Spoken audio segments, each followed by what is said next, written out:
Hello everyone, welcome to our channel judiciary 360। My name is Priyanshi. I hope आपको हमारे videos informative लग रहे होंगे। अगर हमारे वीडियोस के रिगार्डिंग आपके पास कोई भी सजेशंस हैं तो प्लीज़ कमेंट बॉक्स में लिखिए, विल श्योरली कंसिडर इट। सो आज का टॉपिक है हमारा section 10 of CPC, that is stay of the suit. So let's just start with today's topic. Section 10 of CPC is also known as res sub judice. So before starting with the bare act, we will have to understand the term. What is this term res sub judice means? So res means the matter, or in legal terms it means the subject matter, and the term sub judice means pending. So basically res sub judice means the subject matter that is pending. Pending where? Pending in a court. So basically section 10 means that when there is a subject matter that is pending in a court and the parties between for that suit is same, their title is same, the cause of action of the subject matter or the matter in dispute is same, then the section 10 will apply on that matter. इसका मतलब ये हुआ कि मान लीजिए किसी एक court में हमारा पहले से कोई सूट फाइल है, किसी कॉज ऑफ एक्शन पे हमारा एक सूट फाइल है और हमने सेम कॉज ऑफ एक्शन पे सेम पार्टीज़ के बीच में फिर से एक सूट फाइल किया है दूसरी कोर्ट में। दूसरी कोर्ट इज़ नॉट मैंडेटरी, आप उसी कोर्ट में भी कर सकते हैं या फिर दूसरी कोर्ट में भी कर सकते हैं, पर कॉज ऑफ एक्शन और पार्टीज़ आपका सेम होना चाहिए। तो सब्सिक्वेंट सूट का जो ट्रायल है वो बार हो जाएगा। ये आपके सेक्शन 10 कहता है कि अगर किसी कोर्ट में पहले से सेम कॉज ऑफ एक्शन और सेम पार्टीज़ के बीच पे कोई सूट पहले से फाइल है तो उसी सूट पे उसी कॉज ऑफ एक्शन पे आपका सब्सिक्वेंट सूट जो है उसका ट्रायल कोर्ट बार कर देगी। So as the section says, no court shall proceed with the trial of any suit. The term shall means it is not a discretionary power, it is the mandatory provision. It is the mandatory provision कि court अगर कहीं पे prior suit institute है किसी court में तो subsequent suit का trial जो है वहाँ पे बार हो जाएगा। इसको एक एग्जाम्पल से समझते हैं। मान लीजिए कि दो पार्टीज़ हैं A और B, ठीक है। पार्टी A जो है वो आपकी दिल्ली में रिसाइड करती है जबकि पार्टी B जो है वो मुंबई में रिसाइड करती है। तो A ने B के ऊपर एक सूट फाइल किया, किस लिए? For the position of a property, ठीक है। A ने B के ऊपर एक सूट फाइल किया for the position of property. वो सूट उन्होंने दिल्ली में फाइल किया। क्यों? क्योंकि A जो प्लेंटिफ थे आपके वो दिल्ली में रिसाइड कर रहे थे। थोड़ी टाइम बाद सब्सिक्वेंट सूट जो है वो बी ने फाइल किया जो कि मुंबई में रहते थे। उन्होंने मुंबई में सेम प्रॉपर्टी के पोजीशन के लिए ए के अगेंस्ट सूट फाइल कर दिया। तो यहाँ पे जो बी का सूट है वो सब्सिक्वेंट सूट हो जाएगा, ए का सूट प्रायर हो जाएगा क्योंकि उन्होंने पहले उसको इंस्टीट्यूट किया था कोर्ट में। तो बी का सूट जो है वो आपका सब्सिक्वेंट सूट हो जाएगा। और क्योंकि दोनों पार्टी सेम है बिटवीन ए एंड बीज एंड जो आपका कॉज ऑफ एक्शन जो सब्जेक्ट मैटर है सूट में वो भी सेम है। क्या है वो? पोजीशन ऑफ प्रॉपर्टी, वो भी सेम है। तो आपका जो सब्सिक्वेंट जो बी ने सूट फाइल किया है वो बार हो जाएगा, कोर्ट उस सूट को ट्रायल नहीं करेगी। सेक्शन 10 को अच्छे से समझने के लिए हमें कुछ एसेंशियल्स हैं उसके जिसे समझना पड़ेगा। वो एसेंशियल्स क्या हैं? सबसे पहला और सबसे इम्पॉर्टेंट जो है आपका वो है कि सूट आपका लीगली मेंटेनेबल होना चाहिए। The suit must be legally maintainable. अगर आपका सूट लीगली मेंटेनेबल नहीं है तो आप उसको इंस्टीट्यूट नहीं कर सकते हैं। सेकेंड आपका एसेंशियल क्या होना चाहिए कि दो सूट होने चाहिए। There must be two suit, one is prior and one is subsequent. दो सूट नहीं होगा तो आपका सेक्शन 10 जो है रेस सब जुडिस का जो रूल है वो अप्लाई नहीं होगा, ठीक है। इस पे आपका एक केस है Shetty versus Girdhar AIR 1982। See don't worry, I will comment all the cases which I will quote in this video in the comment section. अगर आप चाहिए तो आप उसके नोट्स बना सकते हैं, ओके। सो ये जो आपका केस है Shetty versus Girdhar AIR 1982 supreme court का ये केस है। इसमें आपको बोला गया था कि इवन आपके अगर सूट में पार्टी सेम है, कॉज ऑफ एक्शन भी सेम है, पर फिर भी कोर्ट को लगता है कि अगर सेक्शन 10 जो है वो स्ट्रिक्टली अप्लाई नहीं हो रहा है उस सूट पे, तो कोर्ट अपना सेक्शन 151 CPC जो कि कोर्ट की इनहेरेंट पावर है उसको एक्सरसाइज करते हुए फर्दर जो आपका सब्सिक्वेंट सूट है उसका जो ट्रायल है उसको स्टे कर देगी। क्यों? क्योंकि अगर कोर्ट को, लेकिन ऐसा नहीं है कि हर केस में अपनी इनहेरेंट पावर लगा कि वो क्या कहते हैं ट्रायल को बार कर देगी, ऐसा नहीं है। इनहेरेंट पावर वो उस केस में अपना एक्सरसाइज करेगी जहाँ पे उसे लगेगा कि it is necessary for the end of the justice and not otherwise. उस केस में ही आप कोर्ट जो है अपनी आपका सब्सिक्वेंट सूट बार कर सकती है, अगर इवन इफ़ पार्टीज़ भी सेम है, कॉज ऑफ एक्शन भी सेम है, लेकिन उनको लगता है कि सेक्शन 10 का जो है वो स्ट्रिक्टली अप्लायंस नहीं हो रहा है। थर्ड आपका एसेंशियल पॉइंट है कि सेम पार्टीज़ होनी चाहिए। जैसे मैंने आपको बताया अभी एग्जांपल के तौर पे कि ए और बी, तो आपकी पार्टीज़ सेम होनी चाहिए सेक्शन 10 के एप्लीकेशन के लिए। दो जो पार्टी हैं जिनके बीच में प्रायर सूट हुआ है उन्हीं के बीच में आपका सब्सिक्वेंट सूट भी होना चाहिए। नेक्स्ट आपका एसेंशियल है कि सेम टाइटल होना चाहिए पार्टीज़ का। दोनों की जो कैपेसिटी है, जो टाइटल है, वो उनकी सेम होनी चाहिए दोनों प्रायर एंड सब्सिक्वेंट सूट में।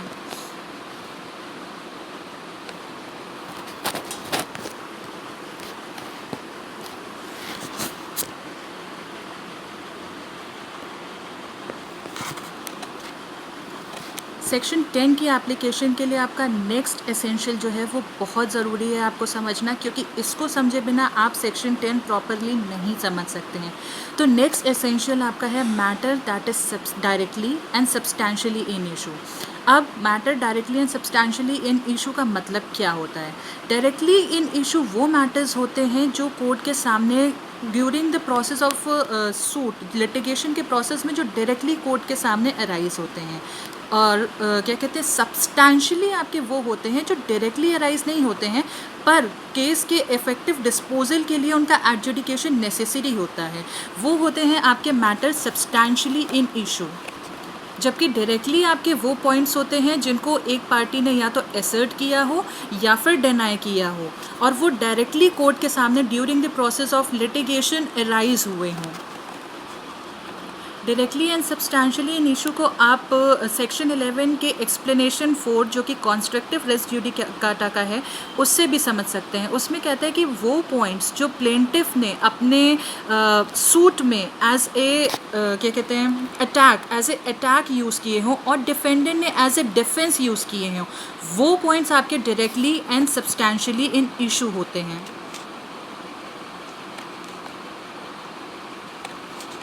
नेक्स्ट आपका एसेंशियल है कि आपका सूट जो है वो पेंडिंग होना चाहिए। पेंडिंग हो का मतलब है कि at the time of the institution of the subsequent suit, prior suit आपका कोर्ट में पेंडिंग होना चाहिए, तभी आपका सेक्शन 10 अप्लाई होगा। नेक्स्ट एसेंशियल है कि कहाँ पेंडिंग होना चाहिए, तो पेंडिंग इन द कोर्ट होना चाहिए। अब ये कौन कौन सी कोर्ट हो सकती हैं? ये सेम कोर्ट भी हो सकती है, मतलब कि आपके दोनों इशू मैटर्स जो हैं, सूट्स जो हैं, वो सेम कोर्ट में भी पेंडिंग हो सकते हैं, डिफरेंट कोर्ट में भी हो सकते हैं। मान लीजिए जैसे कि हमने एग्जाम्पल में देखा था कि ए ने सूट दिल्ली में इंस्टीट्यूट किया था जबकि बी ने सूट मुंबई में इंस्टीट्यूट किया था, तो ये मैंडेटरी नहीं है कि आपके दोनों सूट जो हैं वो सेम कोर्ट में ही इंस्टीट्यूट हो। कोर्ट आउटसाइड इंडिया भी हो सकती है, बट उसके लिए आपका कंडीशन जो ज़रूरी है कि वो कोर्ट गवर्नमेंट ऑफ इंडिया ने इस्टेब्लिश की हो, और इवन आपकी सुप्रीम कोर्ट भी हो सकती है। यहाँ पे हमें जानने वाली चीज़ जो है वो है हमारे सेक्शन 10 में दिया गया एक्सप्लेनेशन, जो ये कहता है कि कोर्ट मतलब फॉरेन कोर्ट नहीं होगा। फॉरेन कोर्ट क्या होगा? जो आपके इंडिया की गवर्नमेंट ने इस्टेब्लिश नहीं की हो, वो आपकी फॉरेन कोर्ट होगी। और अगर ऐसा कोई केस है जिसमें आपका एक प्रायर सूट जो है वो फॉरेन कोर्ट में इंस्टीट्यूट है, जबकि आपका सब्सिक्वेंट सूट जो है वो with in the boundaries of India institute हुआ है, तो आपका सेक्शन 10 अप्लाई नहीं होगा। फॉरेन कोर्ट उसी केस में होगा जब वो कोर्ट आपकी गवर्नमेंट ऑफ इंडिया के द्वारा इस्टेब्लिश की गई हो। अगर ऐसा नहीं है तो आपका सेक्शन 10 वहाँ पे अप्लाई नहीं होगा। नेक्स्ट आपका एक केस है Guru Prasad versus Vijay Kumar, AIR 1984। Orissa high court का ये केस है। इसमें आपका कोर्ट ने हेल्ड किया था कि there should be a policy of law to confine the plaintiff. Confining for what? Confining to institute one suit for one cause of action and to omit the possibility of two different or two conflicting judgments in the same suit. For the same cause of action for the same suit. हम possibility होती है, obvious ही बात है कि जब आप दो suit same subject matter पे करेंगे और अगर कोर्ट इसको स्टॉप नहीं करती है, आपको आपके ट्रायल को बार नहीं करती है, तो वो जजमेंट पास करेगी। जजमेंट पास करेगी तो ज़रूरी नहीं है कि आपके दोनों सूट के जजमेंट जो हो वो सेम हो, कॉन्फ्लिक्टिंग भी हो सकते हैं। इसलिए यहाँ पे जो पॉलिसी ऑफ लॉ दी गई इस केस में वो ये दिया गया कि हम यहाँ पे प्लेंटिफ को कन्फाइन कर देते हैं कि वो एक कॉज ऑफ एक्शन पे एक ही सूट फाइल करे। बट इसका मतलब ये नहीं है, यहाँ पे ये प्लेंटिफ, ये पार्टीज़ की तो वो होती है कि वो आपको बताएं, पर यहाँ पे कोर्ट का भी अपना एक एक्शन होता है कि कोर्ट इस चीज़ को वो अप्लाई करेगा कि जो पार्टीज़ हैं उनके बीच में एक ही सूट इंस्टीट्यूट हो। और इसका मतलब ये बिल्कुल भी नहीं है कि जो पार्टी है, जो प्लेंटिफ है, उसको सूट इंस्टीट्यूट करने से रोका जाएगा। नहीं, वो सूट तो इंस्टीट्यूट करेगा बट कोर्ट उसका ट्रायल बार करेगा। Institution of suit is not barred in section 10। ये आपका इंपॉर्टेंट पॉइंट है पीटी के पॉइंट ऑफ व्यू से कि institution of suit is not barred, rather the trial of the subsequent suit is barred under section 10 of CPC. Next आपको जो ध्यान रखने वाली बात है वो ये है कि मैटर इन इशू या कॉज ऑफ एक्शन क्या जो है वो कैसा होना चाहिए। सी, मैटर ऑफ इशू या फिर मैटर इन इशू या कॉज ऑफ एक्शन जो है वो आपका दोनों सूट में पूरा आइडेंटिकल होना चाहिए। ऐसा नहीं है कि आपके कुछ पॉइंट सेम है, कुछ पॉइंट अलग हैं तो भी आपको बार कर दिया जाएगा। पूरा का पूरा subject matter cause of action जो है वो आपका सेम होना चाहिए प्रायर एंड सब्सिक्वेंट सूट में। और अगर ऐसा नहीं है, अगर प्रायर और सब्सिक्वेंट सूट में आपका कॉज ऑफ एक्शन जो है वो अलग है, तो सेक्शन 10 आपका वहाँ पे अप्लाई नहीं होगा। इस पॉइंट पे आपका एक केस है श्री बाला प्रसाद वर्सेस श्रीमती जगपता 1954 का, जिसमें कोर्ट ने डिसाइड किया था, ये जो सूट था इसमें ये रिकवरी ऑफ रेंट के लिए फ़ाइल हुआ था। इसको हम एक एग्जांपल से समझते हैं। मान लीजिए दो पार्टीज़ हैं ए और बी, ठीक है। यहाँ पे रेंट की रिकवरी के लिए सूट फाइल हुआ। मान लीजिए एक ईयर है 2008 और 2008-2009 का रेंट ड्यू है। बी का रेंट ड्यू है 2008 और 2009 ईयर के लिए ए के ऊपर, ठीक है। ए ने सूट फाइल किया, उसके बाद जब तक कि उसने सूट इंस्टीट्यूट किया तब तक कि नेक्स्ट ईयर यानी कि 2009 और 2010 का भी जो रेंट था वो ड्यू हो गया। अब ए ने वापस से दोबारा से सूट फाइल किया for the recovery of the rent but for the year of 2009 and 10। तो प्रायर सूट में उसने 2008 और 9 की रिकवरी के लिए किया था रेंट की, जबकि उसने सब्सिक्वेंट सूट में 9 और 10 की रिकवरी के लिए किया। यहाँ पे आपके कॉज ऑफ एक्शन जो है वो डिफरेंट है, इसलिए यहाँ पे सेक्शन 10 अप्लाई नहीं होगा। सेक्शन 10 के अप्लाई होने के लिए, एप्लीकेबिलिटी के लिए ये नेसेसरी है कि आपका कॉज ऑफ एक्शन पूरा मतलब इन होल आइडेंटिकल होना चाहिए। अगर डिफरेंट है तो सेक्शन 10 अप्लाई नहीं होगा। यही चीज़ आपकी बोली गई थी केस में जो था श्री बालाजी प्रसाद श्रीमती जगपता में। नेक्स्ट आपका जो पॉइंट आता है वो है एप्लीकेबिलिटी ऑफ सेक्शन 10। हम कैसे पता करेंगे कि सेक्शन 10 कहाँ पे अप्लाई हो रहा है, कैसे अप्लाई हो रहा है। उसके लिए आपको थोड़ा सा सेक्शन 11 जो कि रेस जुडिकाटा है उसे समझना पड़ेगा। हमें क्या पता करना पड़ेगा कि अगर प्रायर सूट का जो डिसीजन है वो सब्सिक्वेंट सूट पे as a bar, as a res judicata apply हो रहा है तो सेक्शन 10 आपका अप्लाई होगा। मतलब मान लीजिए प्रायर सूट में कोई डिसीजन दिया गया, वो आपके सब्सिक्वेंट सूट पे बार लगा रहा है, उसके ट्रायल पे बार लगा रहा है, तो वो as a res judicata operate होगा और उस केस में आपका सेक्शन 10 अप्लाई होगा। ये एप्लीकेबिलिटी ऑफ रेस जुडिकाटा का जो मैंने आपको बताया, ये आपके एक केस में कोट किया गया था जिसका साइटेशन है फूलचंद मोतीलाल वर्सेस मनहर लाल AIR 1973, पटना हाई कोर्ट का ये केस था। इसमें कहा गया था कि हमें सेक्शन 10 की एप्लीकेबिलिटी के लिए ये पहले देखना पड़ेगा कि क्या प्रायर सूट का जजमेंट हमारे सब्सिक्वेंट सूट पे as a res judicata apply हो रहा है या नहीं। अगर अप्लाई हो रहा है तो हमारा सेक्शन 10 अप्लाई होगा, अदरवाइज नहीं। नेक्स्ट आपका जो पॉइंट है वो है रिलीफ क्लेम्ड। रिलीफ क्लेम्ड में आपको क्या देखना पड़ेगा। मान लीजिए कि पार्टी सेम है, कॉज ऑफ एक्शन सेम है, उनका टाइटल सेम है, कोर्ट भी सेम है या डिफरेंट है, पर रिलीफ जो क्लेम किए गए हैं वो अलग अलग है। मान लीजिए प्रायर सूट में आपका रिलीफ कुछ और था जो प्लेंटिफ ने मांगा डिफेंडेंट से, जबकि सब्सिक्वेंट सूट में आपका रिलीफ जो क्लेम किया वो दूसरा था। उस केस में भी आपका सेक्शन 10 अप्लाई होगा। क्यों होगा? मान लीजिए हम कोई ऐसी पॉसिबिलिटी है कि हम वो रिलीफ क्लेम नहीं कर पाए, तो हम उसको अमेंडमेंट ऑफ प्लीडिंग के थ्रू चेंज करेंगे, ना कि हम उस पर एक फ्रेश सूट फाइल करेंगे। इस केस में सेक्शन 10 अप्लाई होगा और हम कोर्ट देखती है कि क्या आपके पास रीज़नेबल अपॉर्चुनिटी थी कि आपने जब प्रायर सूट फाइल किया तभी आप वो रिलीफ क्लेम कर सकते थे या नहीं। अगर कर सकते थे और उस जगह पे आपने वो रिलीफ क्लेम नहीं किया है, तो फिर ऐसा नहीं हो सकता कि आप दोबारा से वो सूट जो है सेम कॉज ऑफ एक्शन पे फाइल करके दूसरा रिलीफ क्लेम कर लें। वहाँ पे आपके सेक्शन 10 की बार अप्लाई होगी और आप जो है नया सूट, सब्सिक्वेंट सूट दूसरा रिलीफ क्लेम करने के लिए फाइल नहीं कर सकते हैं। नेक्स्ट चीज़ जो आपको देखनी होगी कि ये रिलीफ आप किस स्टेज पे कहाँ पर क्लेम कर सकते हैं।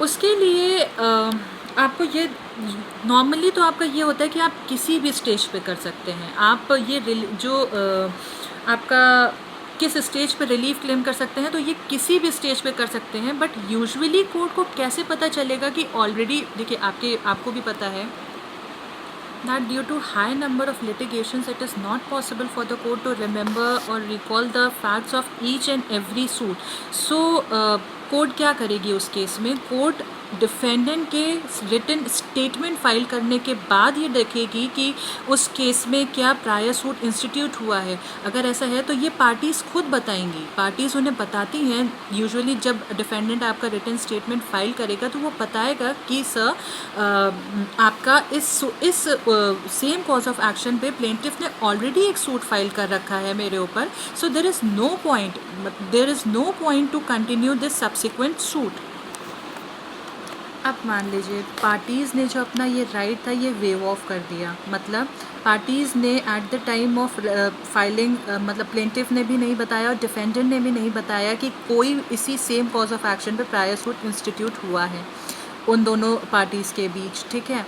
कोर्ट को भी नहीं पता चला during the process of investigation, court को भी नहीं पता चला कि सेम कॉज ऑफ एक्शन पे किसी दूसरी कोर्ट में आपका एक ऑलरेडी सूट चल रहा है, ठीक है। सूट पूरा ट्राई हो गया, आपकी डिक्री भी पास हो गई। अब क्या होगा? दो प्रायर सूट की भी डिक्री पास हो गई, सब्सिक्वेंट सूट की भी डिक्री पास हो गई। अब और मान लीजिए डिक्री जो है वो दोनों कॉन्फ्लिक्टिंग है। अब उस केस में क्या होगा? उस केस में एक आपका केस है श्रीपद राय वर्सेस वरक चंद AIR 1919, ये लाहौर का केस है बट ये इम्पॉर्टेंट केस है। इसमें कहा गया था कि इवन अगर आपका इस पॉइंट पे दो डिफरेंट डिग्री पास हो गई हैं, फिर भी जो सब्सिक्वेंट डिग्री होगी वो आपकी नल एंड वॉइड नहीं होगी।